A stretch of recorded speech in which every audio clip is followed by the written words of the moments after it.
Welcome to Yahoo Finance Live. I'm Shauna Smith alongside Dave Briggs. And let's get you up to speed on this afternoon's market action. Stocks sinking here on renewed fears about the banking sector. The sell-off in First Republic here really triggering some of the broader losses that we're seeing across the board. The Dow now off 333 points. And all eyes are on big tech giants Alphabet and Microsoft reporting after the closing bell. We'll have everything you need to know when the results hit the tape, plus analyst reaction. And a recession indicator you might not be tracking: freight. UPS warning that volumes will be down, and diesel prices are also flashing a warning sign. We will take a closer look later this hour. One theme we've learned from earnings thus far: companies are flexing their pricing power, and consumers are willing to pay the price. Here's Hugh Johnston, Pepsi CFO, earlier on Yahoo Finance.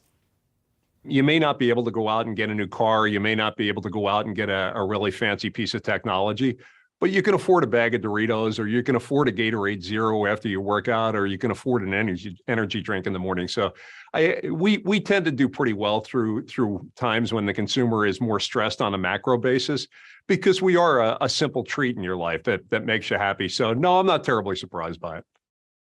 Great, now I'm hungry. But the question remains, when will the consumer push back and slow their spending? Joining us now, John Lear, Morning Consult Chief Economist. John, good to see you. I know you like a good Gatorade Zero after a workout. What have you learned so far from the consumer? Are we starting to show some hesitancy, a little bit of pullback, or none as you see it? No, we are in a pretty serious way. And I think it's important to note that the earnings that we're hearing now reflect, the first quarter, which are really, 2/3 of which happened January and February. I think the consumer in March was very, very weak relative to earlier in the month. In particular, we're seeing that the consumer has said that they're more price sensitive, that when they go out to the grocery store, they go to buy a used car, they're more likely to pull back and say the price is too much for me to be able to afford right now. And that's a reflection, I think, of weaker household finances. It's a reflection of ongoing uncertainty around the jobs market, particularly for higher income folks. And so I don't think that the second quarter will be nearly as rosy as the first. So, John, when we talk about maybe how bad it could potentially get, because we also heard from McDonald's CEO who said that they are, quote, proud of our system right now that has executed prices in the light of the double-digit inflation that we have been experiencing. But we are seeing more resistance than we saw at the outset. Very true to what you were just saying. How big of a pullback do you think we could potentially see as we try to gauge how this is all going to play out? Well, I think businesses and firms are in a particularly challenging spot right now because they're trying to figure out, how can they maintain their profit margins in the face of elevated input cost. And so they're not looking right now to set prices just based on current costs, but actually future expected costs.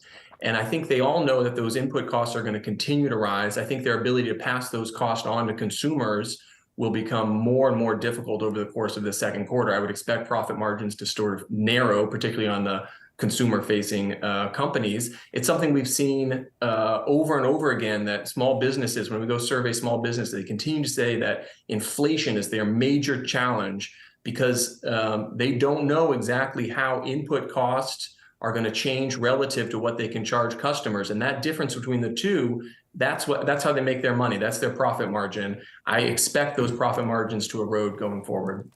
Interesting you say that, John, because yes, almost every CEO, CFO on their earnings call is describing inflation as a headwind, but it's not entirely clear because that inflation is the reason they are still eking out profits. You're seeing sales volume declines at most of these companies. Inflation is the sole reason they are hitting their mark. So is it a tailwind? Well, in the initial phase of inflation, which again, I think we're kind of still in that initial phase, it's been about a year of having really elevated levels of inflation, companies can make out pretty well because consumers started this position with fairly strong wallets. We still had all that pandemic savings that consumers and businesses had, for that matter. And so companies were able to go out and charge a lot more. They were able to pass through all of the elevated input costs that they faced to the end user. That pass-through will become more and more challenging over time. Raising prices becomes more difficult over time. And so again, I don't think that the future is going to look like the present. I think really we're in sort of a Goldilocks period for businesses being able to benefit from inflation. Going forward, consumers will be more stressed. And John, with that, taking that into account, we also did hear from UPS's CEO on their in the statement right here, saying that in the first quarter, deceleration in U.S. retail sales resulted in lower volume than we anticipated, challenging macro conditions and changes in consumer behavior. When you take into account the end of the year, what do you think inflation is going to look like, and the companies that are best positioned in this type of environment? We continue to see inflation through the end of March and really through the end of April as being fairly persistent, particularly that core services inflation, which I think gives you the best read of where inflation is headed after stripping out some of the more volatile categories. I think it's going to take a few months of persistently weak demand to get inflation down. I mean, what that means, to translate that, it means that spending is going to be lower, that business investment needs to fall a little bit. And that's going to lead to, I think, some pain for the economy. And as a result, I think you're likely to see businesses, in fact, reduce some of their hiring plans as well when it becomes more and more clear that demand is just not there the same way it was this time last year. So I think inflation is headed down, but it's going to be a relatively painful process to get it back to where the Fed wants it to be. So we talk Pepsi, we talk McDonald's, we talk UPS. John, what industries, and therefore a few companies perhaps, do ultimately have pricing power in this environment as we shift to, I assume you're going to go towards travel, but what environment are consumers just showing demand no matter what the prices are? Travel was extremely resilient towards the latter half of 2022. I do think heading into 2023, particularly for higher income adults, we started to see travel spending become a little bit more constrained as those elevated gas prices become more and more difficult to pass on through to consumers. I think, the area to look is likely these businesses. This is more of sort of a microeconomic perspective. It's the areas that have fairly limited competition and they're able to pass on all of their input cost onto their end buyer without having to worry about competition eroding their profit margins. Those tend to be larger industrials. On the retail front, those companies tend to operate in pretty competitive environments. I think that's why they're going to be squeezed as the consumer struggles a little bit towards the latter half of this year. Yeah, JetBlue posting a loss this morning, but projecting profit in their guidance. John Lear, Morning Consult Chief Economist. Appreciate the time, sir. Thank you. We are just getting started here on Yahoo Finance Live. Still coming up, earnings and more earnings. We will hear from tech giants Microsoft and Alphabet, break down the numbers and what they say about the new buzzword from Wall Street to Silicon Valley, that is AI. Plus, Chipotle Mexican Grill reports what the company has to say about their ability, yes, to raise prices and if the customer is starting to push back. Also, President Biden formally running for re-election now, but what consequences could a second term bring? We'll talk the latest from D.C.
First Republic shares selling off today. You're looking at losses of just about 43%. They were halted several times for volatility. Shares plunging after the bank disclosed that clients pulled more than $100 billion in deposits in the first quarter in the heights of the banking crisis. And now the bank reportedly considering up to $100 billion in asset sales.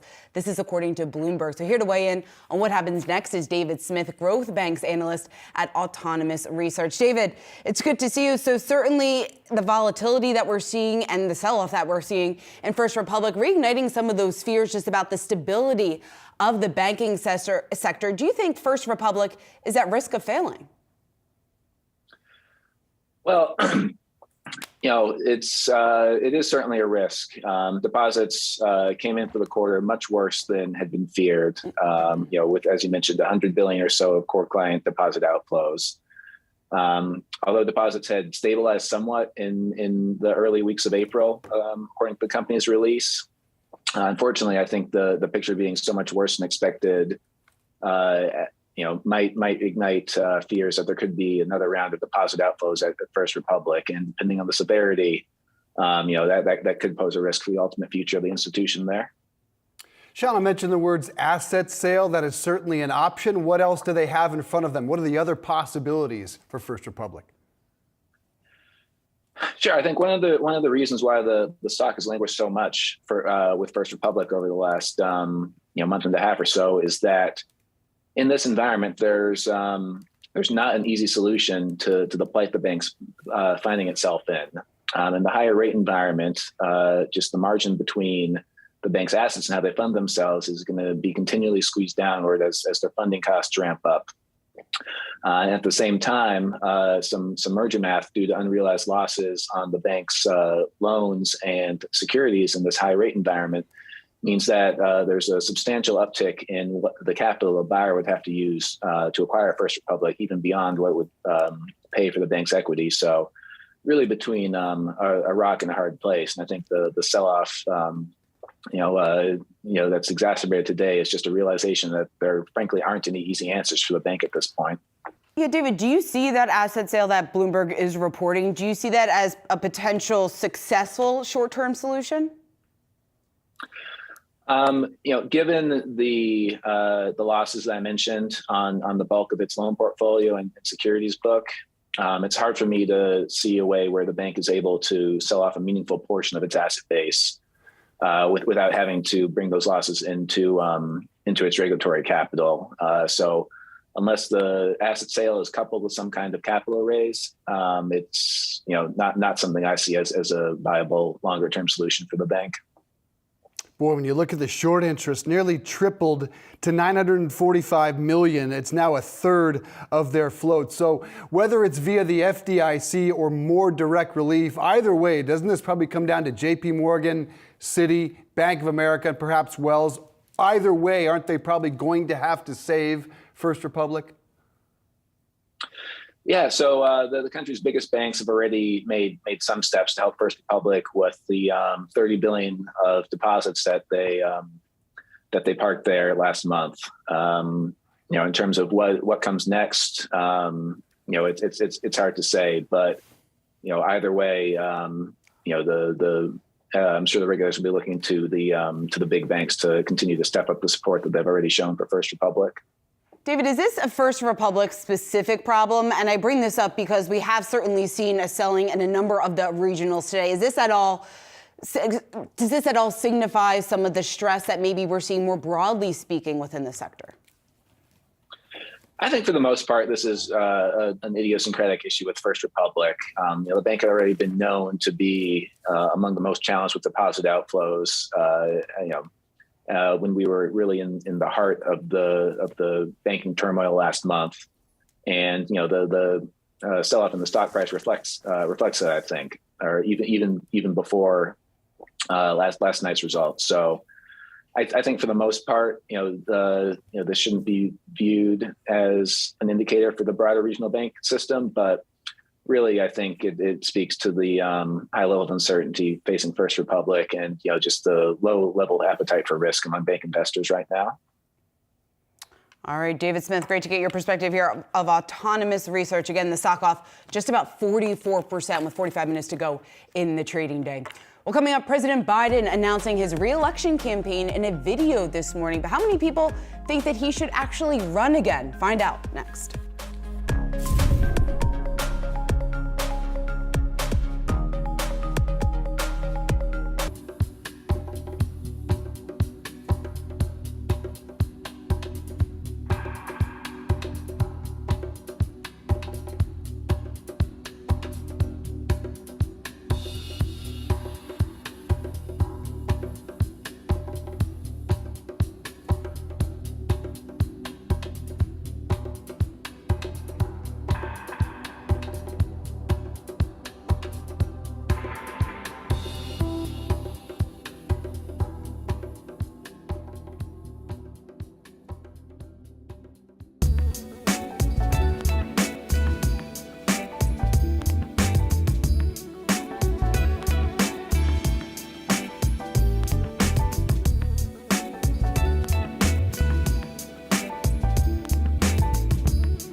President Biden officially announcing his re-election campaign this morning with a new slogan, "Let's finish the job." Listen. So if you're with me, go to joebiden.com and sign up. Let's finish this job. I know we can, because this is the United States of America. There's nothing, simply nothing we cannot do if we do it together.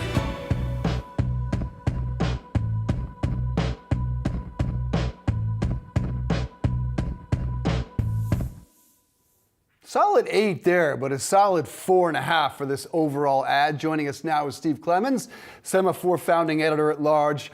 So good to see you, sir. Biden's campaign video, that was really good right there at the end. That was 2 minutes in. The first image was of January 6th, which shocked a lot of people. What do you make of that imagery to kick off a re-election campaign? Well, I think Joe Biden has separate tracks to tell his story.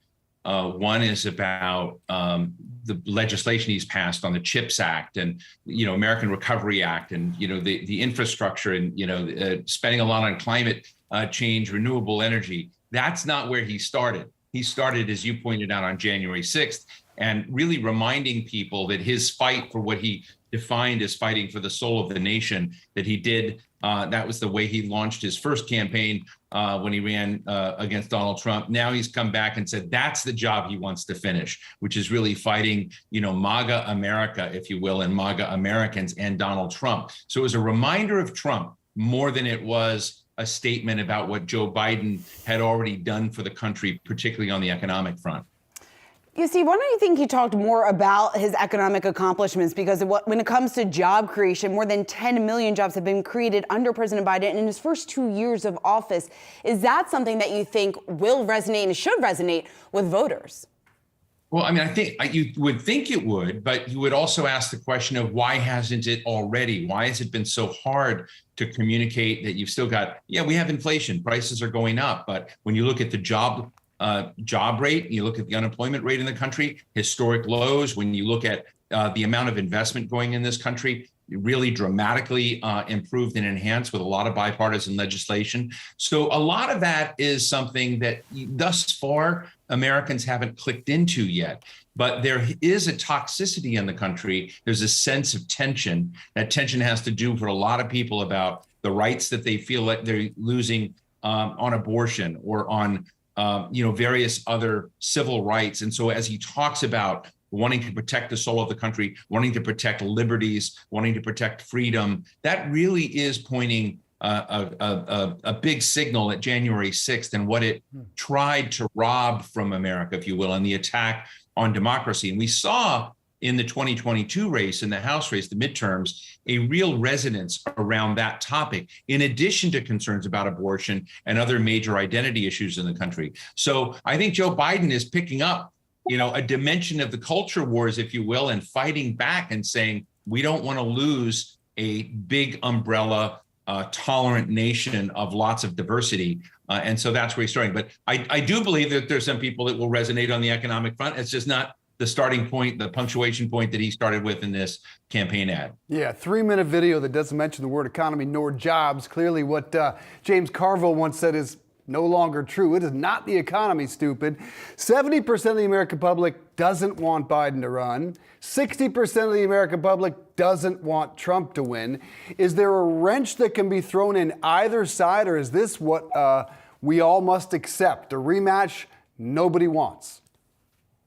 Look, if both of these men, white men, want to go all the way, it's very hard to see anyone stopping them from getting the nomination. There's a lot left to play out in Donald Trump's track to the GOP nomination. We have potential indictments and a lot of other issues scrambling on the Republican side. But he still is so dominant in the Republican Party, way, way further ahead than the next challenger. And he's actually distanced his lead significantly over Ron DeSantis, who many people expect to run as well. And so you've got that going on the GOP side, but no one is going to stand up to Joe Biden if he runs. So it has to be their decision. Now that they both have said they're going to run, it's very hard to conceive a moment where they say, well, no, sorry, folks, we're not going to go ahead. But I think a lot of people are sitting here scratching their head saying we've got a 76-year-old and an 80-year-old running against each other. This doesn't feel like the future. It feels like the past, basically having a sequel made for TV of two people coming back. I'm going to do rock'em sock'em with each other and see how it comes out again. But a lot of Americans wish they had another choice. But as Mark Penn told me, a famous pollster, at the end of the day, you're going to end up with two flavors of ice cream wherever they come, and people are going to choose one or the other. And if you're left with Biden and Trump, those are the two choices you're going to have to deal with. Yeah, it's like that scene from Grumpy Old Men where the two guys going at it, 82 and 78. So like Walter Matthau and Jack Lemmon or something. That's the moment. I put that on Twitter earlier. All right, so if ever there was a moment calling for an independent candidate, this is it. Does the system allow for that? Well, the system is structurally oriented towards two parties. And there have been lots of lawsuits in the past on everything from debate stages and the requirements over name recognition that basically penalize the evolution of many third candidate possibilities. But there are some very well-known people out there. Senator Joe Manchin is one of those, who very clearly is considering, he doesn't really quite fit in either party. He's clearly not a Democrat, not in a traditional Democrat way. He's registered with them. How long will that last? We don't know. But in the Republican side, he's not quite there yet either. So there are people who are very well known who might very much be the Ross Perot of this moment and come in and put their and given the fact that you basically have more independents in the United States today than either Republicans or Democrats. There was a recent Gallup survey that showed that now that number has surged to 49% of Americans who neither register as Republican or Democrat. There clearly is a path for someone very well known who at a crucial moment of doubt in the other candidates could come out and actually somehow emerge above the structural corruption of the system that tries to only give the office to one or two parties. Now, do I think that's going to happen? Very unlikely, but certainly is possible. Certainly as doubts build in both of these candidates that are coming forward. Mark Cuban. Mark Cuban, Been get off the saying that for a couch. while. He won't do it. He hasn't thrown his Well, hat I in the keep ring asking. just yet, but I don't know. It sounds like maybe there is a chance we could see an independent candidate this time around. Steve, while we got you, let's talk about the debt ceiling. Clearly an issue that Congress is debating right now. Speaker McCarthy saying that he is confident that he thinks he will get the votes that he needs for his bill. How much more worried should we be just about where the negotiations stand in terms of the chance of defaulting? And at what point, if not now, should we start getting very concerned? Well, look, the mandated limit on the federal debt is $31.4 trillion. And last time I looked, it's $31.461 trillion. So we have a little bit above there. So they're fudging it just a little. Now, the point is debts being paid off. And they predict that by June, the Treasury will not be able to pay off all of those debts, even if it tried to prioritize some. And that would then constitute a debt default. So as you get closer and closer into June, towards June, the tension rises. And I think to your point, Kevin McCarthy is trying to convey confidence that he's got his votes, that he's got, 218 votes out of his, complicated caucus. He has to convey that, because if he showed any moment of doubt, I think the plan that he put forward would already be dead. But I think there are a lot of people, including Semaphore team, who continue to pull people like Nancy Mace, a moderate, Representative Mace, who's also not on board, in addition to other people from the Freedom Caucus who are not necessarily on board yet. So we'll have to see how that comes together. But I think that this is designed, as all brinksmanship games are. We're going to feel tension. We're going to see doubt. We're going to see challenge on whether they really can pull it off. And it's going to come out at the last minute. And we always sort of hope and see that when it gets right down to that edge, that finally you'll see maturity and folks come in at the beginning to prevent the collapse of the full faith and credit of the United States, for the first time, which would be, astounding if it did happen. But part of this is it could happen, because there could be misjudgment.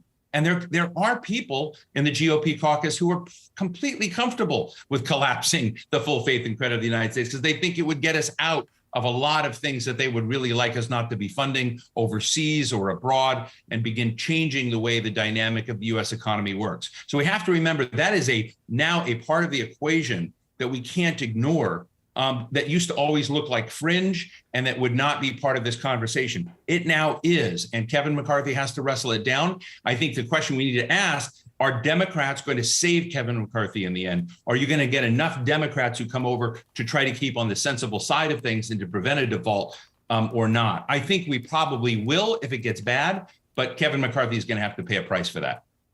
Interesting time. Steve Clemens, Semaphore, good to see you, sir. Thank you.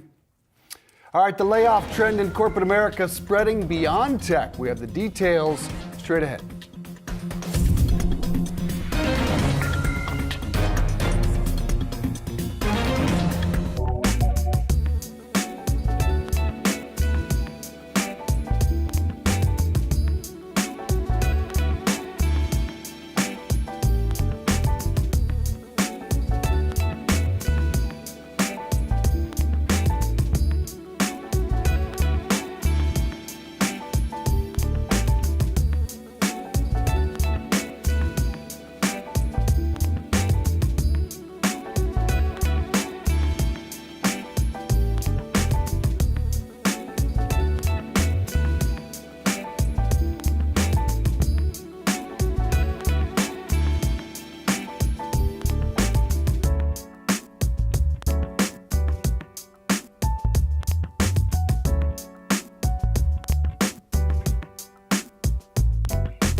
It's time for a triple play. 3 stocks that we're watching in the final half hour of trading. We've got Gap, 3M, and PepsiCo. Let's kick it off with Gap. Now, the retailer reportedly planning to lay off hundreds of more jobs. You're looking at losses of just about 6% right now. The cuts, first reported by the Wall Street Journal, come as the company struggles to regain momentum. Shares are down nearly 25% in the past year. When you take a look at the size of these cuts, and they are not none here, it's expected to exceed the 500 positions that were eliminated last fall. Now remember, this retailer still does not have a permanent CEO. The thought, though, on the street by some analysts out there is that this might be the final cost-cutting effort before a new chief executive is announced. And we talk a lot just about consumers pulling back on spending. Gap hasn't been able to really regain its momentum. The jury's out as to whether or not new leadership is going to be able to right this ship. Right. I know. I mean, it's been a tough climate for Gap.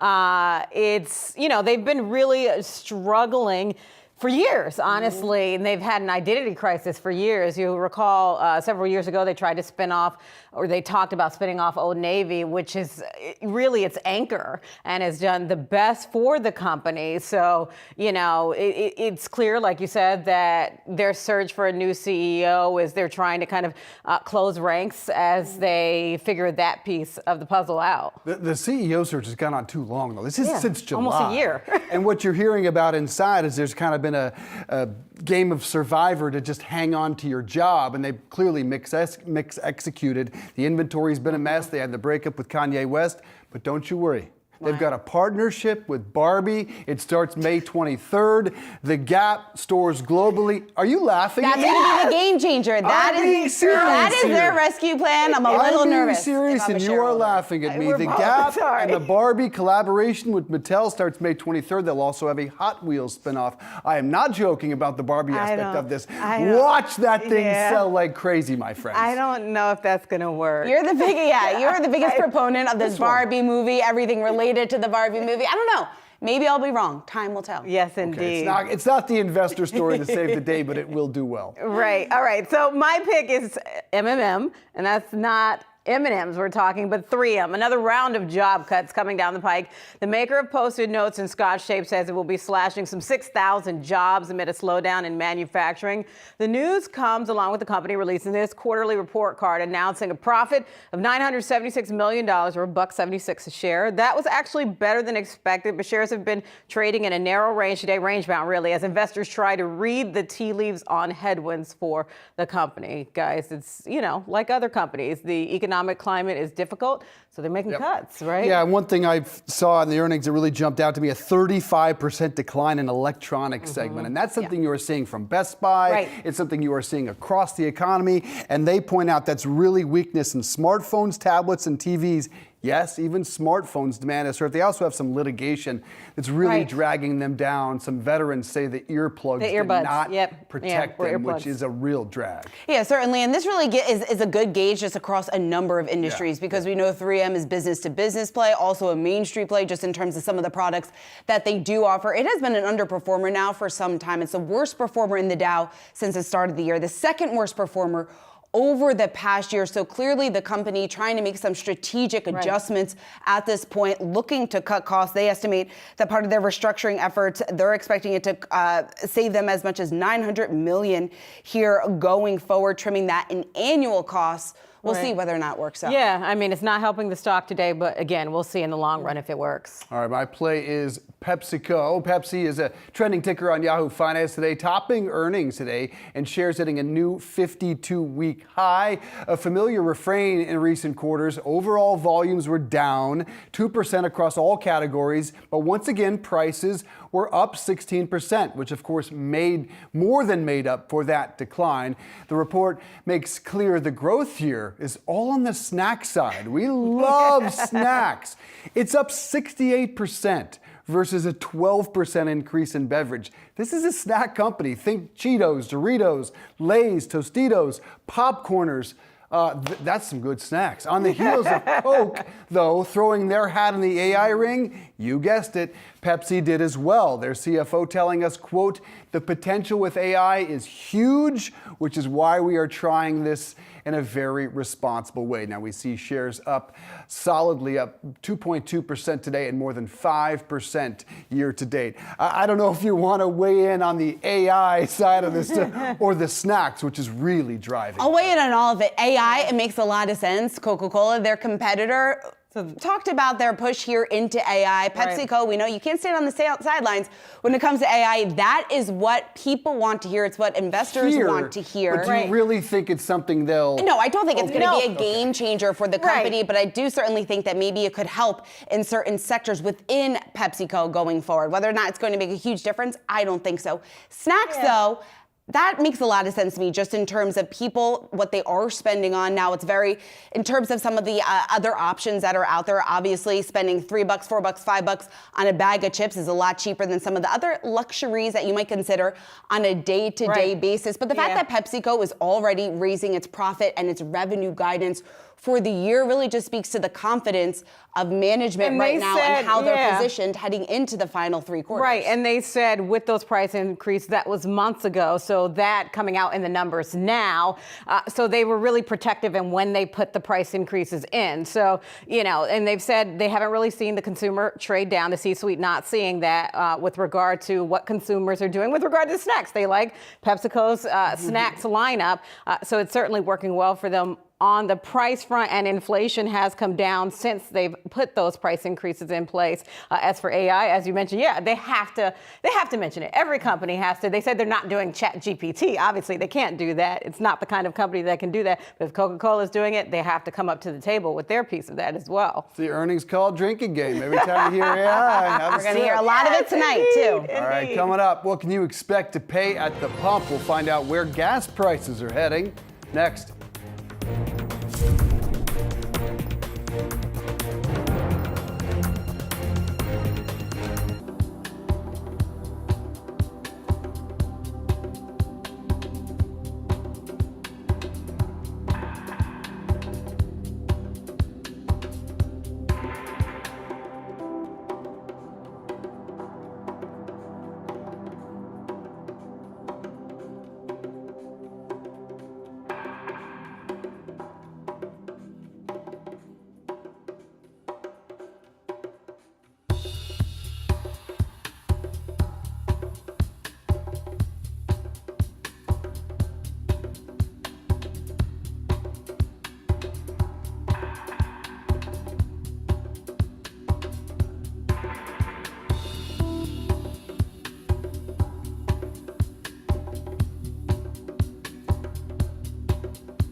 Oil prices slipping today. Crude and Brent each down more than 2%. Concerns over an economic slowdown weighing on the market.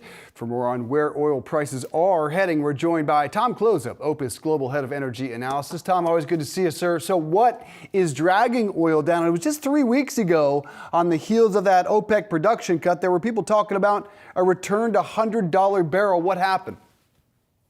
Well, I think demand happened, and demand is quite weak. It's lower than last year for gasoline, and gasoline wasn't spectacular. We're using about 365 million gallons a day, and normal would be probably around 390 or so. So there's some questions about whether we're going to see a driving season. And demand for the rest of the barrel, diesel in particular, is very soft. You had some people in the earnings side this week, I think at JB Hunt mentioned it's a freight recession, and I think that's a problem. Tom, what does that really signal, though, just about the broader economy? You mentioned what we just heard from JB Hunt president saying that we are in the midst of that freight recession. What does that tell us just about where we stand, more so speaking, for the broader economy? It seems to suggest that the folks who believe that we're going to move into a recession or something feels like it are probably spot on. There's a sense that you're going to have pent-up demand for driving. But, check the hotel prices these days. The price of gasoline will be a lot cheaper than last year, probably $1.50 or $1.75 cheaper than last year. But the price of hotels is very, very high. So disinflation is at work in the oil patch, but not necessarily everywhere else in the economy. And we're not flying as much. We think that probably jet fuel demand will go higher. But there's a lot of oil out there, and OPEC Plus has a real problem. It's hard to root for them, but they have a problem in terms of stabilizing prices for the rest of the year. Indeed, very hard to root for them. You mentioned that freight recession. What's the impact on diesel? Well, diesel's down about 9% year over year in the United States, and it's probably down even more than that in the European countries. And in Asia, diesel is probably trading for only about $10 or $12 a barrel above the price of crude. And in the last year, refiners who've been making diesel, they've been getting $25, $35, $40 a barrel in terms of the margins on that. So it's going to give them a little pain. But I don't think we'll have to host telethons or have ice bucket challenges for them. They'll do okay. Yeah, Tom, I guess a lot of people out there, a lot of investors are trying to gauge that pain that some of these refiners could potentially see, at least in the short term. How much pressure do you see on their margins, at least over the next several months? I think they're going to do well. I do think margins are coming down. But look, the first 100 days of this year represented the best first 100 days ever for refiners. It's come off since then, and it may continue to back up. One of the problems is that people thought that Russian oil wasn't going to get to the market. It's getting to the market. As a matter of fact, Russia is probably stealing business for us in diesel in Latin America, particularly in Brazil. So that's one of the things that a lot of people didn't count on. All the factors you mentioned, shouldn't the reopening of China have more than made up for that in terms of demand?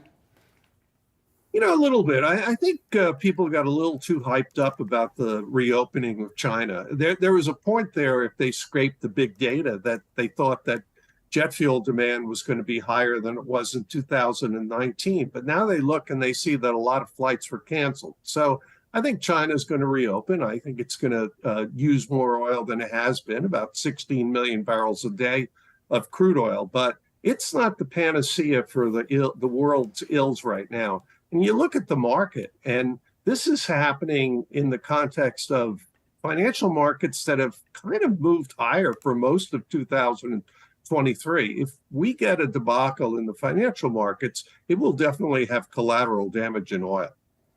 So here we are, Tom, today at $77 a barrel here for oil. Where do you see that figure being during the summer season when we know it's so critical here for drivers? Well, a couple things on the summer. Number one, I think between now and the hurricane season, we've seen the highs for gasoline, and probably we're going to be somewhere between $70 on crude and maybe $85. Anything above that, you start to see a lot more shale oil come out. Gasoline prices, there's 20 states this afternoon where if you want to do it, you can find gasoline for less than $3 a gallon. The average prices don't move very quickly. They move at a glacial pace. But I would submit that last Wednesday, when we got to $3.80 or 68 cents a gallon, that's the top of the market until hurricane season. Hurricane season, very susceptible to any kind of tropical weather in the Gulf of Mexico. And I'm in Fort Myers, so we know what tropical weather in the Gulf of Mexico is like. All right, Tom, that's great to have you. Thanks so much for weighing in here. Again, crude sales closing just around $77 a barrel. Well, coming up, a look into the housing sector. The spring buying season. Is the real estate market bouncing back? Find out next.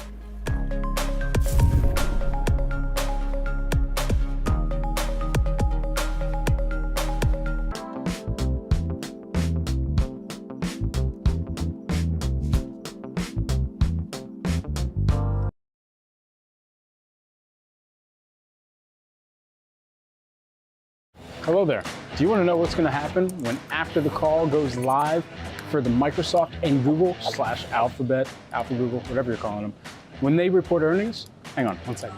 Hey, Shauna, you want to tell them about after the call? Oh, here I come. All right, we're going to fill you in everything that's happening. All right, well, I'm going to be watching Microsoft because a lot of this buzz has all been about open AI. We know AI has really been the excitement word over the last several months. So we'll see whether or not some of that holds and if it's going to be enough to offset the slowing that we've seen in Azure, the cloud business there for Microsoft. It could be a worrisome quarter if maybe that comes in below expectation. I'm also going to be watching Alphabet, Google, whatever you're calling them at home. Google CEO Sundar Pichai has already been vocal about where we need to maybe pump the brakes a little bit on all of our generative AI ambitions, or at least the tech companies and tech spaces ambitions as of right now. But perhaps we'll hear a little bit more on that on the call. But this is still an advertising business at the end of the day. As much as you might be interfacing with Bard or Ernie Bot one day, or whatever ChatGPT's name is going to be for Microsoft at the end, it's still going to come down to how they can monetize all of these things. And advertising has been the way, at least for Alphabet and their subsidiaries, Google, YouTube, the list goes on. We've got a lot to break down for you after the call.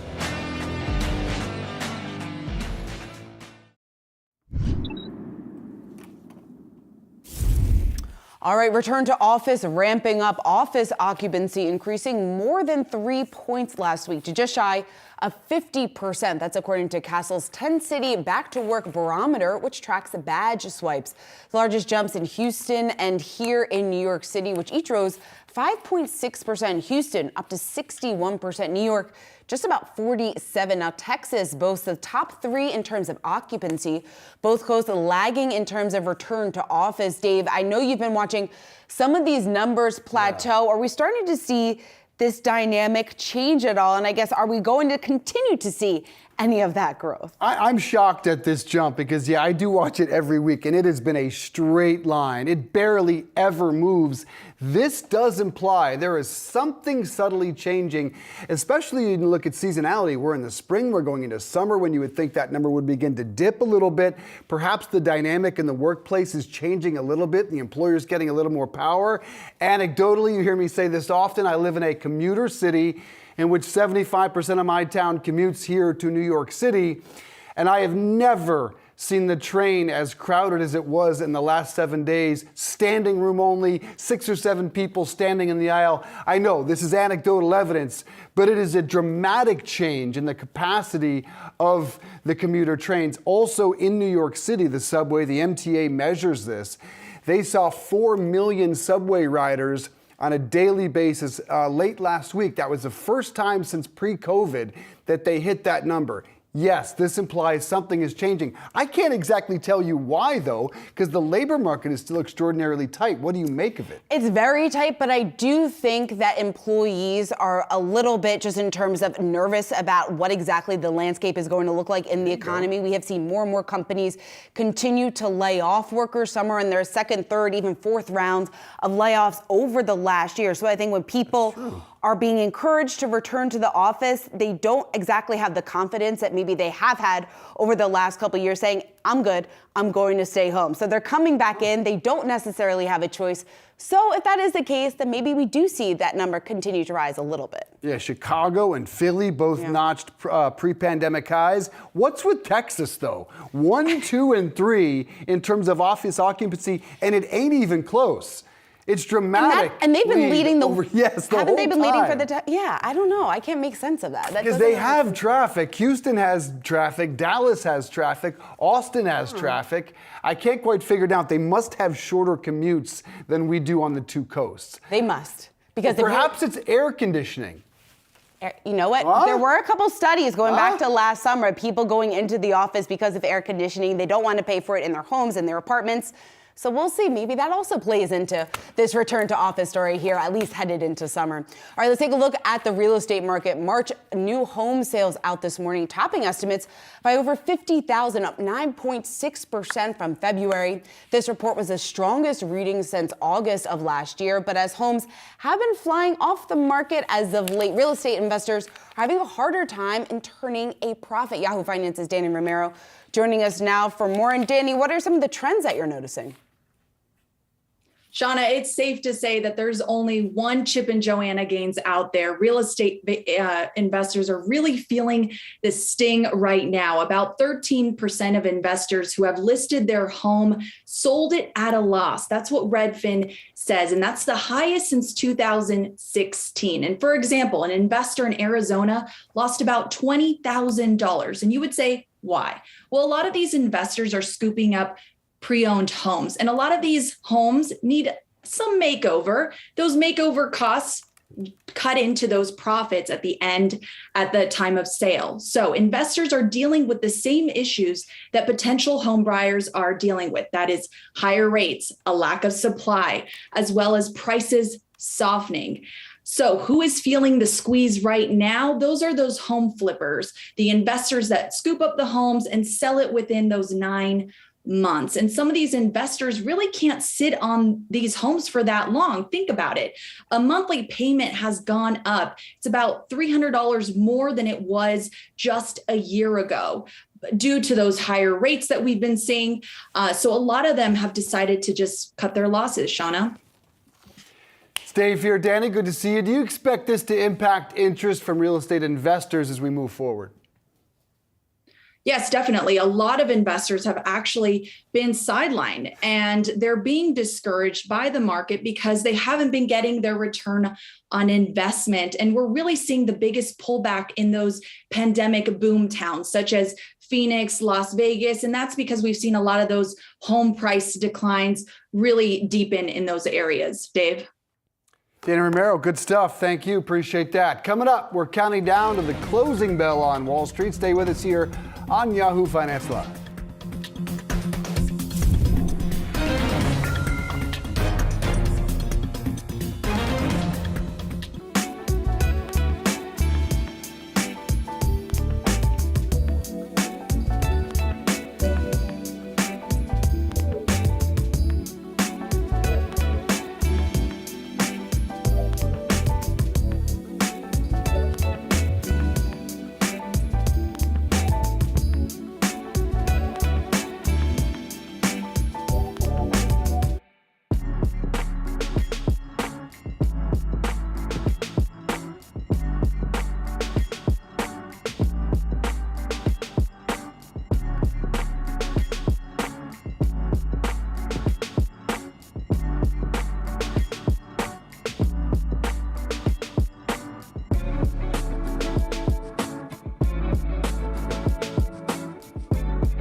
Siri, what is metadata?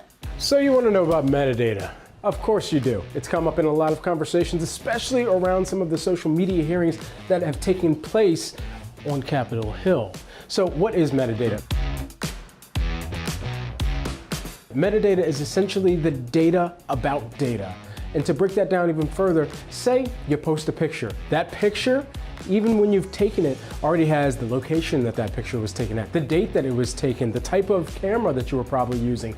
Those three things and more amass the metadata. But here's where it comes into play for some of the social media companies, is because when you post that image, you are essentially giving that metadata over to the social media companies, and you're allowing them to then catalog some of that metadata and create an advertising profile on you that they can then index and be able to resell to other advertisers. So for social media companies, that metadata is incredibly important. There's some data that you volunteer when you sign up for a profile, but there's other data that you're giving them not even knowing it. And that is how you get advertised to on such a granular level, and why some of those ads are so relevant.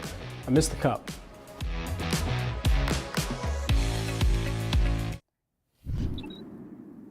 All right, we're just a few minutes away from the closing bell, so let's bring in Yahoo Finance's Inez Ferre to break down the market action. Hello, my friend. Hello, and it looks like we are going to end the session near the lows of the session. We're looking at the Nasdaq, that's down 1.9%, down 230 points. The Dow is also lower, and the S&P 500 down as well. Looking at where we're at with the sectors, all 11 sectors of the S&P 500 are in the red. You're looking at materials, which have lost the most. Also, technology is down, as well as consumer discretionary. Energy stocks also dragging. Over on the Dow, we've been watching Dow Inc. down more than 5%, going to end near the lows of the session for Dow after it had reported its results. Also looking at some of the mega caps. You're looking at Microsoft, that's down 2%. In fact, let's take a look at the Nasdaq 100, because you're seeing quite a bit of red on the screen, especially when it comes to these mega caps. Microsoft, which will be reporting its results after the bell. Google, Alphabet also will be reporting its lower. You're looking at Amazon, that's down more than 3%. Remember that Amazon is a consumer discretionary stock. The banks have also been lower today. These are the big banks, but we've also been watching the regional banks, which have come under pressure quite a bit. And you're looking at First Republic, which is down the most in this chart, down 50% after it had reporting its results yesterday after the close today, severely under pressure. We've also been watching the semiconductor stocks. Texas Instruments will be reporting its results after the bell, down more than 3.5%. And then just watching what's been happening with the crypto space. Bitcoin up more than 1% today. We are also seeing gold is up today, energy down today, the US dollar is up today. Here's the closing bell at the New York Stock Exchange.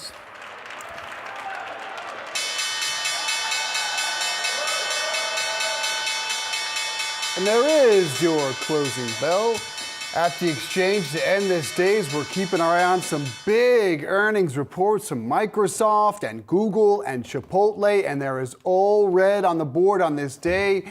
All 11 sectors of the S&P down, and First Republic a mess, as there are greater concerns about the entire banking sector. Check out the Dow, down 1 full percent, but dragging us all the way down, the Nasdaq down just about 2%. A rough day, Diane. Yeah, indeed. You're seeing a lot of the pressure, worries about the banking sector, with shares of First Republic Bank ending the day down some nearly 50% on the day. The stock nosediving after reporting first quarter results after the bell on Monday. The bank reporting a precipitous drop in deposits of over $100 billion less. When you account for the rescue funds it received from the nation's biggest banks, doesn't matter today. Still significant. CEO Mike Roffler saying in the company's earnings call that the bank faces, quote, challenges and uncertainties, that's an understatement, is looking for ways to shrink its balance sheet, Dave. Boy, it is ugly. You see the shares down about 50%,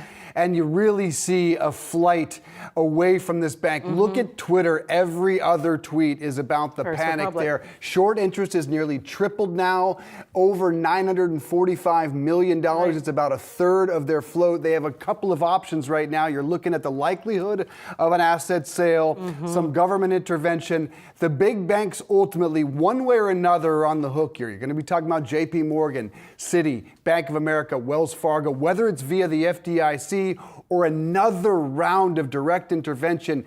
They need a lifeline. They do need another lifeline. They need it fast. Right? Because they already received one major infusion via nearly a dozen banks coming together to help undergird this bank, because they don't want this contagion to spread to any bigger banks. Again, we've seen that we don't want a repeat of the Great Recession, of the financial crisis, so they've been coming around these regional banks, but it's under pressure, and you can see what that's doing to the broader market today, Dave. Doesn't look systemic for now, thankfully. All right, UPS shares sinking today on disappointing first quarter earnings. The stock closing down 10%. The shipping giant saying deceleration in U.S. retail sales led to lower than expected volume, and they expect to stay under pressure given macroeconomic uncertainty. Some scary words given the bellwether that UPS is for the economy. The company lowered its full year revenue guidance to $97 billion, about 3% below 2022 revenue. Yeah, you took the words right out of my mouth, bellwether. They are seen as a bellwether for the U.S. economy. So as goes UPS, as goes the broader U.S. economy. So investors worried about what this means for the broader U.S. economy, worried about the impact to consumers in general. And we've seen a lot of companies during this earnings season start to just warn about the potential for softness in the economy, many seeing the potential for a mild recession. So you're seeing that reflected you're seeing that reflected in UPS numbers. So again, they're having pressure along with the broader market. You're seeing issues with regard to e-commerce. And we've got some major earnings coming into play today after the bell. So we're going to jump right into that. Dave, I'll have to send it over to you.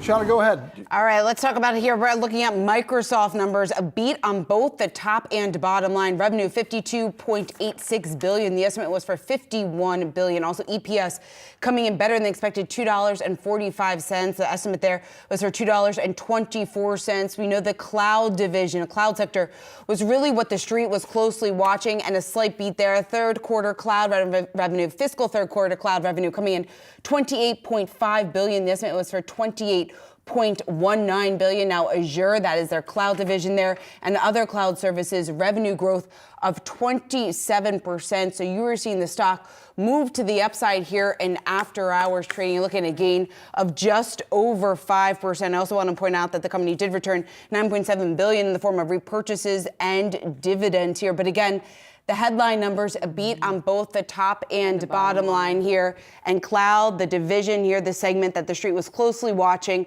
strong enough numbers for now. As far as the report goes, that's everything we were watching, because Azure was the big question.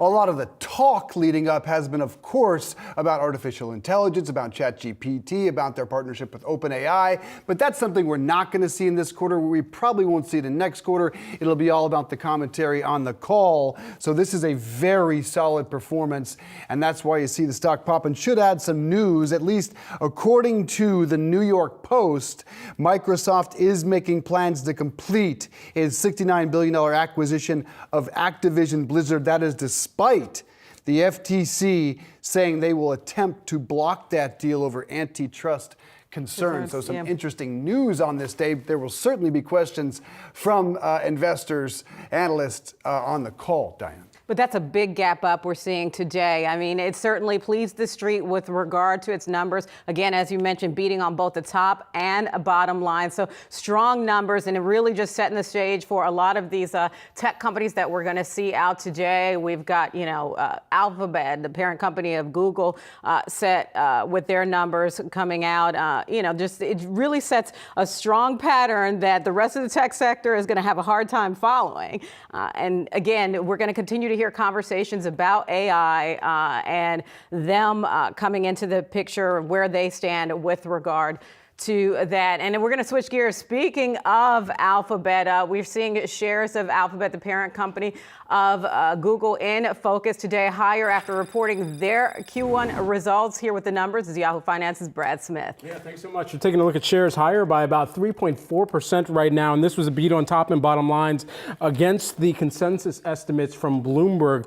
And EPS adjusted, they came in at $1.17 versus the expectation, about $1.08 there. That's a beat. Also, check mark, yes, you got a beat on revenue. That came in at $69.7 billion. That's the overall revenue number. But here's what a lot of analysts focus in on, is that revenue number less TAC, traffic acquisition costs. And that came in by my back of the envelope calculations at $58 billion here.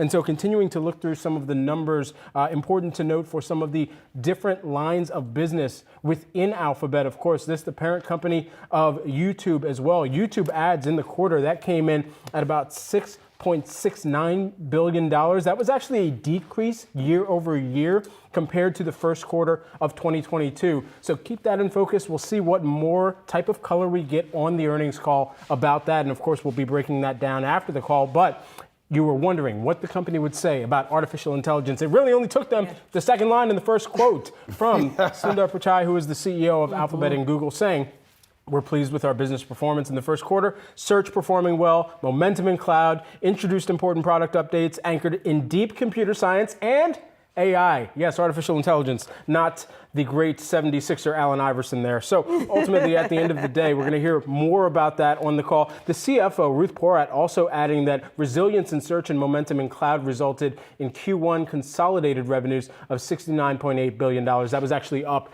3% year over year. So those some of the high-level takeaways here. Right. It's going to be important to see what they say on the call with regard to artificial AI intelligence, in particular. as we mentioned, cloud and that business, especially as there's more deal scrutiny in this environment among some of their portfolio clients. Yeah, and you're right. And Pichai said in a recent interview, in a 60 Minutes interview, he said, quote, "Every product of our company will be impacted by AI, by the quick development of AI." And he said society needs to prepare for the advancement. So they've got to both catch up and stay ahead of the curve with regard to AI. So no surprise about their focus there. And it's interesting the note that you mentioned about YouTube, because you recall that Susan Wojcicki stepped down from that. She'd been the leader of that unit for years. I mean, she was one of basically the OGs with the company. I mean, Google started in her basement. So it's interesting to see that there is a little bit of softness, though certainly some of that probably factoring in terms of the transition there with regard to YouTube. We'll definitely be looking out on that call for the impact with regard to AI and Bard. And of course, the job cuts that they mentioned. I mean, the first heavy job cuts. Yeah, certainly that is going to be the focus. AI, I'm sure a number of analysts are going to be asking Sundar Pichai and the team questions about that, just in terms of their strategy, how they exactly plan to take on Microsoft, who widely is viewed as a leader in the space, at least for now, for their investment in OpenAI. When you take a look at some of these numbers here, though, it was pretty positive here for Google, given the fact that a lot of the focus was on the search business, because Alphabet and its dominance that the company has had in search, they have the most to lose with the fact that Microsoft has been gaining some traction over the last couple of months in regards to Bing and their how they have I guess woven in AI into their Bing search. So something that certainly the street was bracing themselves for in this report. But search performing well, like they said in this release, and also momentum in cloud, enough to really move shares to the upside. Yeah, just very briefly here, also want to mention the stock repurchases. It seems that the board of directors authorized a repurchasing of an additional $70 billion of Class A and Class C shares. And so that particularly what the stock could also be moving here, even though we did get the beat on top and bottom line, ultimately the stock typically would react higher on a repurchase announcement like this. That's just what you're seeing. Options AI was actually looking for a post-market or after-market move after the earnings dropped by about 4.7%.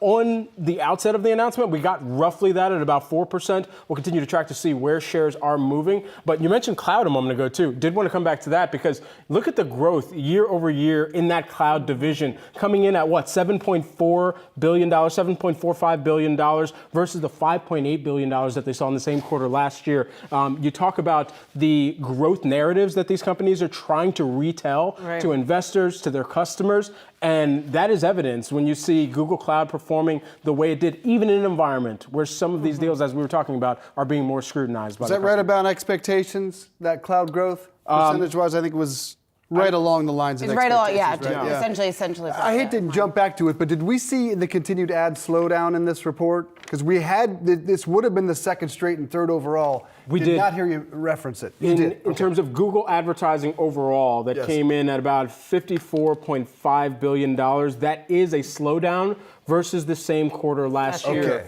That came in at about 54.66. Sorry, you did mention that. That's on me. You know Second what? No, I straight mentioned the top and line. two out of actually. three. Yeah. There's a lot of numbers flying around. Yeah. Keep track of everything. Brad doesn't miss many, so I usually do. All right, again, shares moving to the upside here in After Hours. Brad Smith, great stuff. Thanks so much. Well, coming up, are consumers pushing back against higher prices? We take a scoop out of Chipotle's earnings next.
Another earnings alert for you. You can see shares of Chipotle rising after reporting some solid earnings yet again. Yahoo Finance reporter Josh Schaefer here with the numbers. Josh, delicious? They were delicious for investors, Dave. We'll go with that, right? So Chipotle reporting those earnings here, revenue coming in at $2.4 billion. That's over an estimate of $2.34 billion.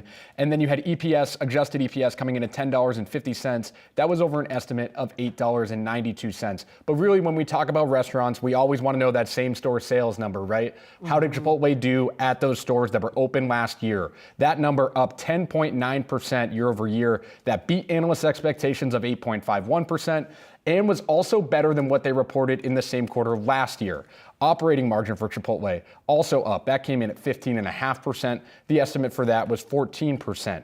Another thing I want to highlight here, we've been talking a lot about digital sales when it comes to Chipotle. Are people shopping in the store or are they shopping online? Digital sales coming in at 39%. That's a little bit lower than it was during the pandemic, but staying about steady and a little bit up when we're looking at the past couple quarters. I'll read a quote here from CEO Brian Niccol saying, "Our strong performance in the first quarter confirms that our focus on getting back to the basics and reestablishing Chipotle's standards of excellence is beginning to drive results." And the big takeaway, I think here, guys, when we talk about the consumer, are people trading down? Are people still eating out? Chipotle's same-store sales beating estimates. Remember this morning, McDonald's same-store sales also beating estimates. So we're seeing that remain strong right now when we're talking about people eating out. Seems like a good picture for Chipotle right now. Yeah, but when you dig a little deeper into the numbers, one of the things they do mention is that the they had a benefit from menu price increases. So some of that has to do with an uptick in prices. So you wonder if the consumer is going to start trading down, if you will, maybe not including the extra guac or something like that. Is there anything that you notice about the impact on pricing? Yeah, I mean, I think we're going to have to wait to see a little bit more of that from the call as well, as far as what they're going to say, because they have teased out potential price increases coming down the pike here. The question is when and if that will happen soon. They've already raised prices several times over the last year. Also, just remember, food costs are increasing for Chipotle and really are sector-wide as well. Another thing that was interesting to point out here, Chipotle is still opening more restaurants, opening 41 new restaurants. 34 of those locations have something that seems like they'd probably excite my friend Dave Briggs. Well, the Chipotle. I know what you were going to say. They're going back that. into the drive-thru, Dave. They really are pushing it. I haven't been to one. I have no idea what the experience is like. I'm a lifer for Chipotle, and I've never seen a Chipotle. Have you ever seen one? I've never seen one. But So I'm not from the home of astounded. Chipotle, Denver. I'd imagine they'd put one there. So you got to go check it out. I've never seen one either. I just got to get back to a number that you did mention, but it still astounds me. Operating margin 15.5%. That's from 9.4. Last year, right? Wow. Right. So, you got a jam-packed burrito. It's one of those, it's about a burst. See what you're doing there. You see where I'm going with that? You see where I'm going with that? It was a good one. Josh Schaefer, excellent job, brother. Go get yourself Chipotle. All right, let's get over to Microsoft. Again, the stock, a trading high here after its Q3 earnings were better than expected. You're looking at gains of just about 4%. The company beating on both the top and bottom lines. Also, cloud growth coming in better than what the street was bracing for. Overall sales here for Microsoft up about 7% to $52.9 billion. We want to bring in Rishi Jaloria, RBC Capital Markets, a software equity analyst. Rishi, it's good to see you. So, your first impression of this report? Yeah, thanks so much for having me. Look, I think this is better than everyone feared. Numbers definitely coming in a little bit stronger than what people are worried about, especially given all the headlines around a softening IT environment and, recessions and obviously the banking crisis. So to see these sort of numbers where Azure growth was actually in line with guidance and not worse, when I think, investors I was talking to were preparing for a miss on the Azure line, which is obviously the most important line in this one. Windows OEM less bad than feared. Commercial bookings look pretty solid relative to their guidance. And I think putting this all together, it's showing us that enterprise software and cloud and AI, right? And we can get to that in a second, is definitely more resilient than people are fearing. And that's why this stock is up. And that's why you're seeing a lot of enterprise software trading up in the aftermarket right now. Yeah. Any sense of the movement in market share in terms of Azure? And what does that tell you about the macro environment that you're still seeing that type of growth in cloud? I think it's telling us two things, right? Number one, it's telling us that we are still early in the migration to the cloud. I know there were definitely worries about cloud saturation and did COVID just pull forward all of the migration to the cloud. But based on our checks, the answer to that is no, is that there's still a lot of low-hanging fruit left to migrate to the cloud. And really just this game-changing invention and innovation with generative AI is only going to be a forcing function for the migration to the cloud. Second, I think it's showing us that Microsoft is very much the more enterprise-focused player out of the big three hyperscale cloud vendors. And I think that's also showing up in the resilience of their numbers. Rishi, let's talk AI. You mentioned it briefly there. Certainly something that has really helped propel this stock since the start of the year. What are you looking for? What are you hoping to hear just on the analyst call that will help you give, just more color just in terms of where things stand and incorporating some of those features into their products? Look, and I think they've done all the right things in terms of announcing Copilot and integration throughout Office and GitHub and Azure and everything and security. So I think that's all fantastic. What I'm looking for in the call is two things. Number one is what has early adoption and customer receptiveness been like? Because I think that's going to be a great leading indicator for how can this drive usage over time. And then number two is I'm going to be looking for monetization vectors, whether that's direct, like something like GitHub Copilot, where you actually charge for it, or introducing an E7 SKU on Office 365, or whether that's just indirect. And all the announcements we see about other companies where they're having OpenAI GPT features throughout their product suite, what is that going to mean for Azure numbers? And can that lead to a reacceleration in Azure growth? We think very much the answer to that is yes. We actually think this OpenAI and generative AI opportunity is a call option on Microsoft stock. Rishi, you got a $285 price target. Does anything in this report lead you to increase that? Not a ton of upside there. Yeah, I know. We'll have to see, especially once we get where guidance is going. But look, this is definitely better than what's in kind of my base case. I had assumed Azure would continue decelerating, and we'd see kind of a deceleration over the next couple quarters to the low 20s. If guidance comes in better than that, and we're seeing less steep of a troughing of Azure, that would kind of paint a picture in anyone's DCF model of a number maybe a little bit higher than that price target. And again, I think once you start to layer in the benefits of generative AI, which is not in my price target, you could be able to justify a bull case meaningfully beyond my base case. Rishi, give us a sense of how you think Microsoft is positioned, because we certainly have this cooling PC sales market right now, although when you take a look at the PC revenue number coming in better than what the street was bracing for, are they in a position of maybe strength that we weren't initially giving them credit for? Yeah, I would say on the PC side, that's going to continue to be weak in a post-COVID world, and you start to layer on the tech layoffs and all that kind of stuff. I just think it's showing that, again, enterprise focus, more resilient than I think people are fearing. But numbers are still down, right? Your Windows OEM is still down, PC is still down. And I think we're going to see that continue. The focus is increasingly going to be on Azure. It's going to be on Office 365. It's going to be on the AI side of the equation. And then maybe even gaming, right, with the news this morning that Microsoft might be able to actually pull off the Activision deal. I think that'll, again, become a focal point for Microsoft investors. That's exactly where I wanted to end this. Do you buy that report from the New York Post that they are moving forward despite the pushback from the FTC, and what does that mean to the stock? Yeah, I do in fact believe that. I don't have any inside sources or anything like that, but we've maintained throughout this process that Microsoft is going to be able to close the Activision deal, probably with some guardrails around it, and you've seen them already introduce some to competitors around deal exclusivity and the like. But we think the deal gets done. There's just not enough grounds to oppose it or stop it in our view. We think this is going to be good for Microsoft stock. This puts them in a really pole position for gaming, and especially when we start to get a gaming recovery, you start to layer in the benefits that you can get on Game Pass, which becomes really a must own for any gamer. I think all of that is only going to be positive for Microsoft stock once the deal closes. We eagerly await comment from Lina Khan, who is eager to block just about everything these days. Rishi, good to see you, sir. Really appreciate the breakdown there. All right, General Motors shares closing lower after earnings topped expectations for the first quarter, but the company also announced it is killing the Chevy Bolt. Yahoo Finance's Pras Subramanian here with the details. And Pras, this stunned me because this was essentially the only EV that GM was selling. It was easily the reason they passed Ford into number 2 spot, and yet the media just kind of ho-hum. What was your reaction, and why'd they do it? Yeah, Dave, I think I initially missed it on the call when CEO Mary Barra said that they would end production of the Bolt at the end of the year. I thought maybe they're going to move it to another location, but it turns out no, they're actually ending production of the car that, they sold 20,000 Bolt EVs last quarter and only a little bit less than 21,000 total EVs. So it's by far and away their number one EV car in the market. And, it's sort of thinking about it now, it sort of makes sense why GM is sort of killing off this Bolt. It's based on an older platform.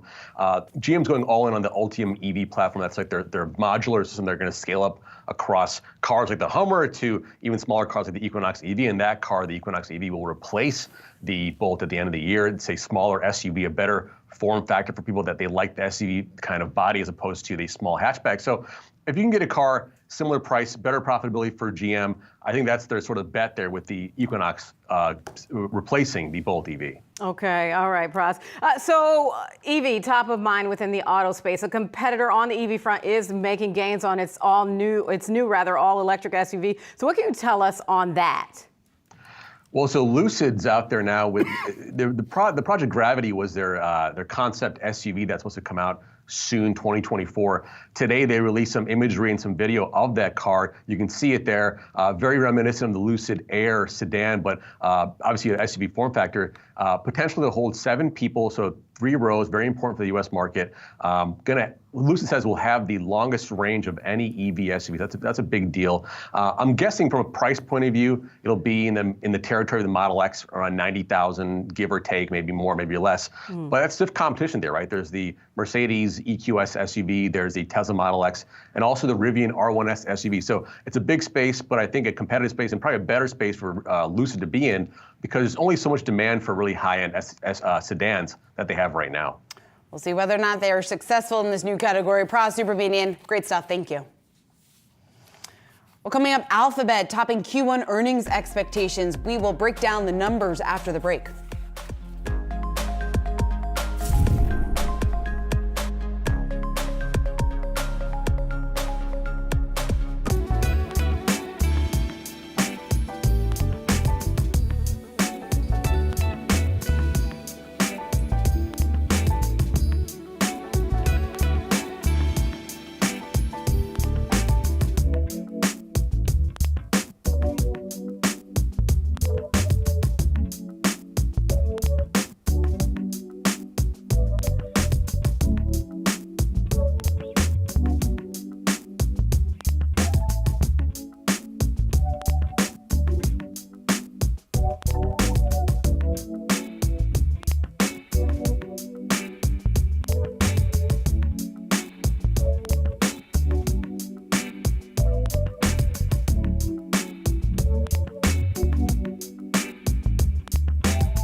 In focus, earnings season carrying on with results from Alphabet. Shares higher in the aftermarket, up more than 4% after first quarter earnings beat on the top and bottom line. The company also announcing a $70 billion buyback. Let's bring in Rohit Kulkarni, who's a Roth MKM managing director, for some insight into these results. So Rohit, thank you so much for joining us. What's your first thought on these results coming in today? Look, I would say that the sentiment for Google heading into the print was negative, as in there's no other way to say that. People had a lot of negative opinion on what would OpenAI ChatGPT do to search. What is the cost-cutting plan? What is the capital allocations plan? I think there are significantly more positive surprises in today's print than what even the stock seems to indicate. Cloud is growing, cloud profitability is improving, they're buying back shares. Search, which people had started to kind of question, that is outperforming expectations. So a lot of positives, a couple of small yellow flags. Headcount increased sequentially. Didn't they lay off a lot of people recently? So again, we'll love to hear more about cost cutting in the next couple of quarters. But I think again, this puts to rest a lot of concerns heading into the print. Rohit, you mentioned the cloud business there, revenue of $7.5 billion, up 28% year over year. How big of a catalyst do you see this being for Alphabet in the near term? I would like to use a term which sell-side people rarely use, inflection. We see inflection in cloud. We see AI is helping stabilize cloud and inflect the spend higher. Microsoft is saying the same. Google is seeing that, and I think that bodes positively for Amazon when they report on Thursday. So what Google as a third player is doing is also inflecting on profitability. This is the first quarter they are showing positive operating income. Again, they did reshuffle some costs here and there. That's a minor yellow flag. But I think on reported basis, they are positive on margins for the first time on the cloud. So that's an inflection quarter. So that's we like that. And every investor would be cheering. So, Rohit, you are a bull when it comes to Google. You've got a price target of 126. So it's certainly seeing some movement in the aftermarket today off the back of its results. It is a beat. But what do you see as the headwinds for this company?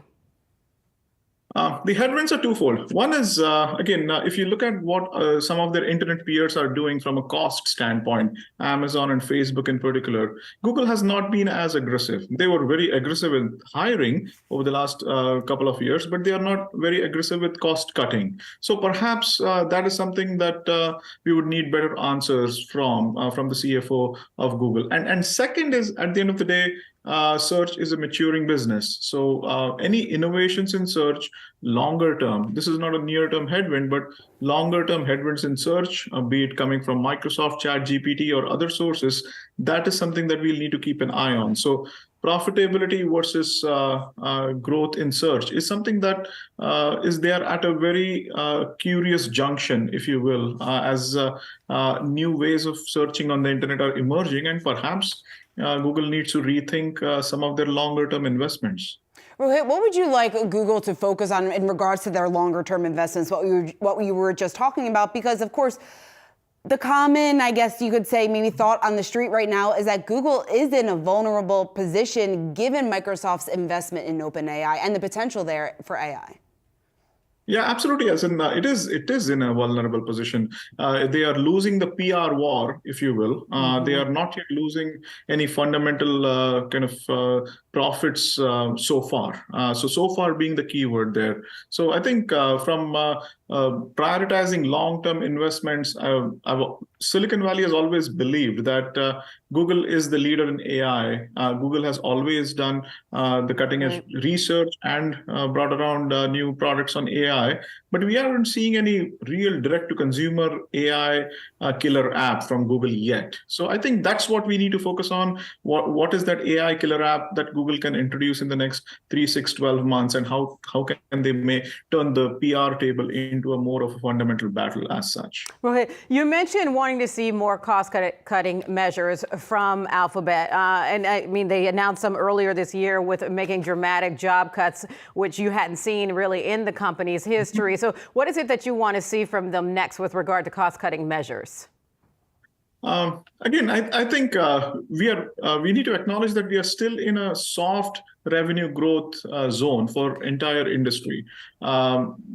Google is showing search revenues growing 1% to 2%. So that's not heroic by any measures. So as we are in this soft revenue growth era, we think costs also need to grow in line. And I think hiring needs to slow down. So if they had laid off so many people, yet the headcount increased sequentially quarter over quarter. So I think we need a little bit of softer headcount growth, or in fact, we would like to see headcount to be actually declining quarter over quarter, just so that the base of operating expense that Google carries forward while the revenue growth is softer, I think that goes in line. So I feel that there needs to be a little bit of extra discipline from a cost standpoint. And with the revenue upside that we are seeing, that would just simply put rocket ship boosters to the stock. We will see whether or not we get an update on that on the earnings call tonight. Again, shares up just about 4% after hours. Rohit Kulkarni, thanks so much for joining us. Well, coming up, Chipotle topping earnings expectations for the first quarter. You're looking at the stock up just about 5%. We'll take a deeper dive into these results next.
Chipotle out with its results, reporting strong first quarter earnings, a beat on the top and bottom lines with a nearly 11% increase in comparable store sales. Joining us now is Sean Dunlop, Morningstar equity analyst. So Sean, let's get right into this. What's your biggest takeaway from these results?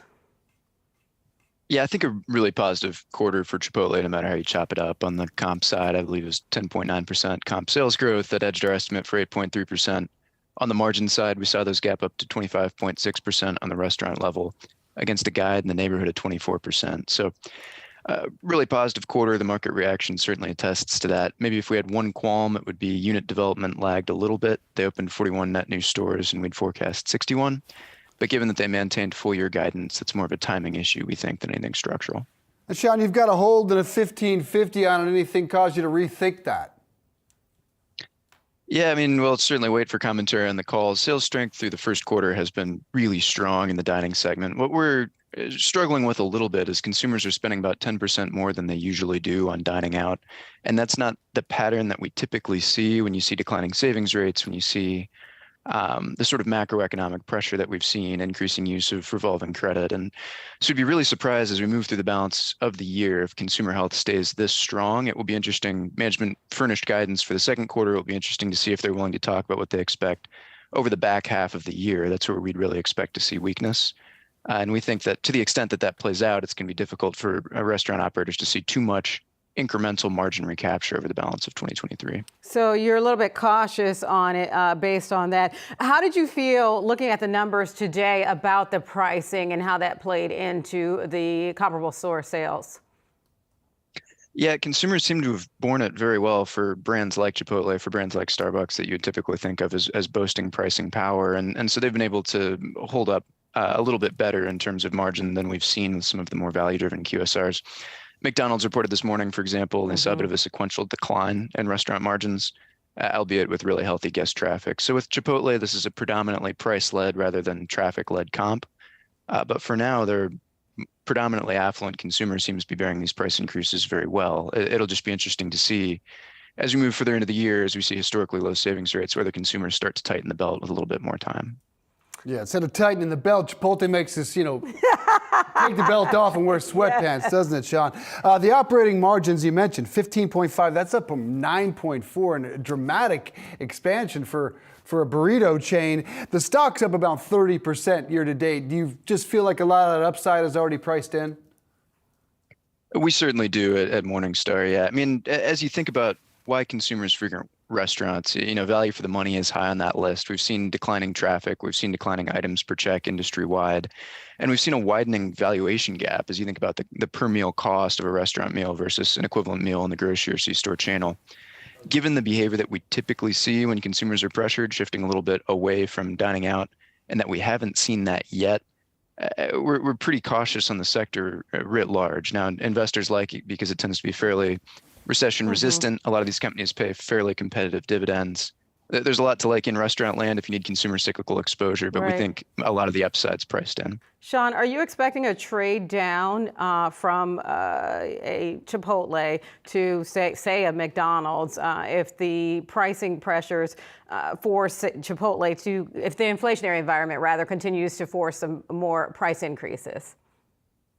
We could see a little bit of that. I don't know that the customer base is necessarily correlated one-to-one, but we do typically see consumers trade down from fast casual, for example, into QSR, and we've seen some of that already. We see a little bit from some of the full-service dining options into fast casual and into QSR. So these aren't necessarily normal goods where consumers spend exactly the way you'd expect. For certain consumers, a QSR meal might be a normal good where when they have more money, they'll spend more on it. For others, it may be an inferior good where they're trading into it from a fast casual like Chipotle. So that's kind of what we're monitoring. It really is guest transaction count that we're looking at over the next couple of quarters. They're always on the leading edge of technology. You mentioned the 34 Chipotlanes of the 41 they've opened, 39% digital sales, pretty impressive number there. And now they've got these all electric locations starting to open up this year. How does that technology play into the investor story? Yeah, it's really a huge unlock for restaurants. So you think about if I go and order from a Chipotle at the counter, they don't know that much information about me, or particularly if I'm ordering through a third-party app. But when I'm ordering through their own mobile order and payment system, or when I'm ordering through an all-electric store through the Chipotlanes, you know a lot more about my price elasticity, which items I tend to order together. And so it offers a much closer relationship with the consumer. It's much easier to prop up traffic with sort of personalized offers during a period where maybe consumers are a little bit more reluctant to come out to the restaurant. And by and large, we see the biggest restaurant chains like a Chipotle or McDonald's have the most robust digital platforms. And so we think they're the best positioned as we move into a more challenging environment in the back half of the year. Shares up 5.5% after hours. Sean Dunlap, good to see you, my friend. Thanks so much. All right, coming up, what consequences could come with a second term from President Biden? We discuss on the other side of the break with Rick Newman.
President Biden officially announcing he is running for a second term, but what consequences could come if he wins re-election? Yahoo Finance senior columnist Rick Newman joining us now with more. He will be 82 years old and spry, Rick.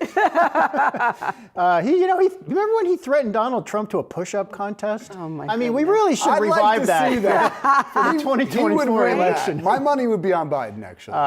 So I think Biden doesn't excite people. Let's just put that out there, right? He has a fairly low approval rating. So I know a lot of voters are kind of like 41.8. Yeah, a lot of voters are like, yawn, more. So you might think that Biden's had kind of a sleepy presidency so far, and if he had a second term, it would just be an extension of the nap. Not true. There are some fairly large things at stake if Biden were to get a second term.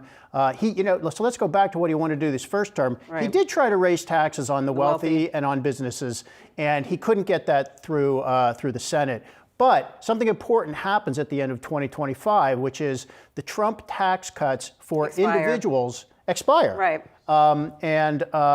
If Congress doesn't do anything, then taxes go back up. Well, guess what Biden is almost sure to do? He's going to say, look, let's let those tax rates go up for wealthy people who earn more than $400,000 and keep them where they are. Extend the Trump tax cuts for everybody under $400,000. And by the way, while we're at it, let's throw in a tax hike for businesses just to have a little extra money to pay for what is effectively a tax hike for lower earning Americans. I mean, that actually could be a politically popular stance to take. And he's got this thing going for him, which is that the tax cuts expire anyway. So whoever is the president is going to be to deal with that. And that actually plays into what Biden wants to do on taxes. Right. And so obviously that's been a big part of his agenda. There have been kind of three main things he wants to push, which is the tax cuts on the wealthy, those earning $400,000 or more. And you see the expiration of that. But 2/3 of Americans really aren't on board with the idea of him going for another term. Right. So what are the challenges that he faces trying to get people on board?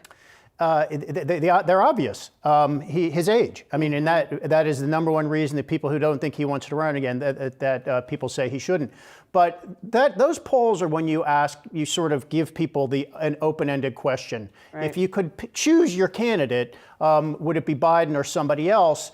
That is different from saying, here are your two candidates, Biden, and let's say it is Trump again. If it's Trump again, then you can see this in Biden's 3-minute re-election announcement video. He's already running against Trump. He's running against the MAGA Republicans.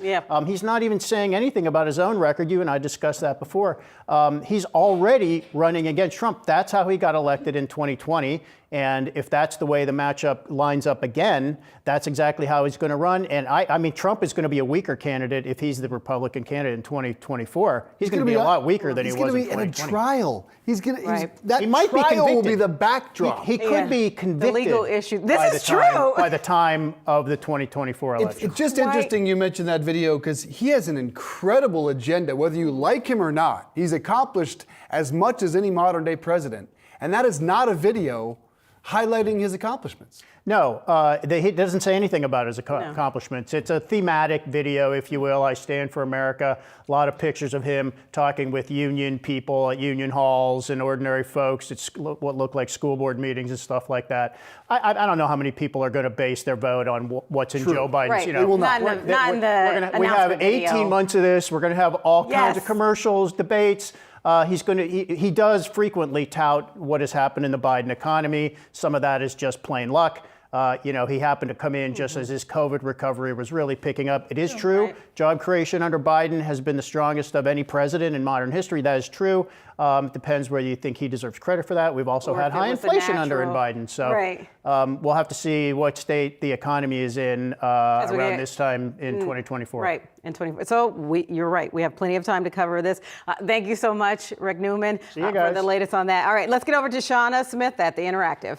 All right, guys, let's take a look at four movers here after hours. We have Alphabet, Microsoft, PacWest, and Visa. Kicking it off with Alphabet with Google up just about 3.5% here in extended trading. Some strong numbers here from the company's most recent earnings report. A beat on both the top and bottom line. A bright spot in this report was its cloud growth, $7.5 billion. That's up 28% year over year. AI certainly been the buzzword so far this earnings season. It was in the second line of this earnings release. Again, you're looking at gains of just about 17% year to date. Flipping over to another tech giant, and that is Microsoft. That stock up nearly 5% in extended trading, a beat there on both the top and bottom line. Cloud growth holding up better than what the street was bracing for. You're looking at a gain just about 4.6%. When you take a look at the chart here for Microsoft, that stock also moving to the upside since the start of the year, up just about 14%. Flipping over to PacWest Bancorp, the regional bank play, that stock up 21% in extended trading, still off about 55% a year to date, though. Putting this all in perspective, it was about total deposits. That's dropping 17% on quarter over quarter, but some encouraging commentary here within this report. PacWest saying that deposits did stabilize in the latter part of March. They further increased by approximately $700 million as of yesterday following the quarter there. So that is exactly what investors want to hear when we talk about deposit growth and exactly what has been playing out with the regional banks following the collapse of Silicon Valley Bank, and also most recently what we have seen in First Republic so far this week. So again, year to date, stock off just about 55%, and extended trading though up 21%. And rounding it out with Visa, that stock up just about 2% in extended trading here. Revenue climbing, higher payment volume was a big driver here, up just about 10% from a year ago. Year to date, you're looking at gains of just about 10% over the past year. Similar picture with shares up just about 9%. Dave? Shauna, thank you. My stock to watch tomorrow is Boeing, the jet maker reporting earnings ahead of the open just a few weeks ago. It reported better than expected deliveries for the month of March. The company is expected to report a loss for the quarter, but a narrower loss from the same time last year. Analysts see revenue coming in at roughly $17 billion. Boeing does have a hard time beating the street, though. It's missed quarterly estimates in 12 of the past 15 quarters.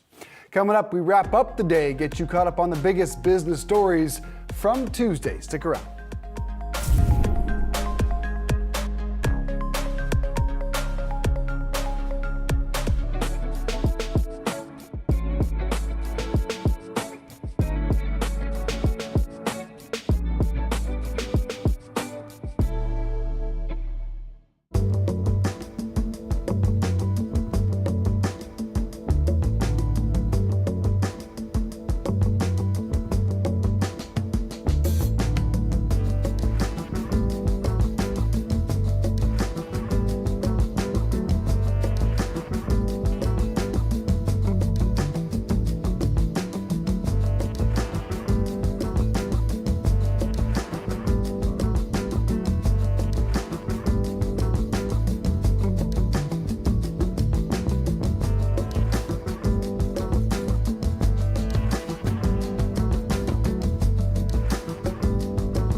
It's closing time here at Yahoo Finance. Let's get you caught up on some of the biggest stories of the day. Tech giants Microsoft and Alphabet reporting their quarterly results after the bell.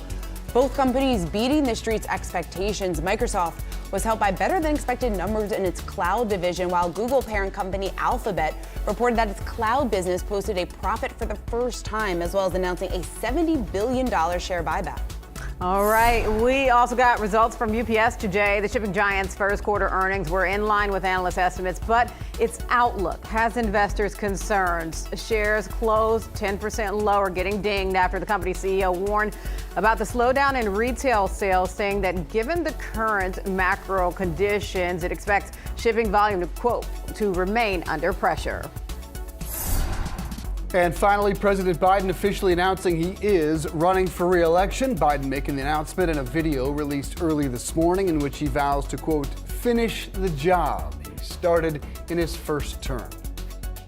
That'll do it for Yahoo Finance today. Be sure to tune in tomorrow and tonight. What are we doing tonight? After the call, Right? we're going to have all the headlines covered from Very Microsoft important. and Google. We'll get started right around 6:30 p.m. Eastern Time on Yahoo Finance, so you won't want to miss that. I'll be tuning in. There you go. That does it for us today right here on Yahoo Finance Live. We'll see you back here tomorrow, 3 p.m. Eastern Time for all your coverage leading up to and after the closing bell. Have a great night.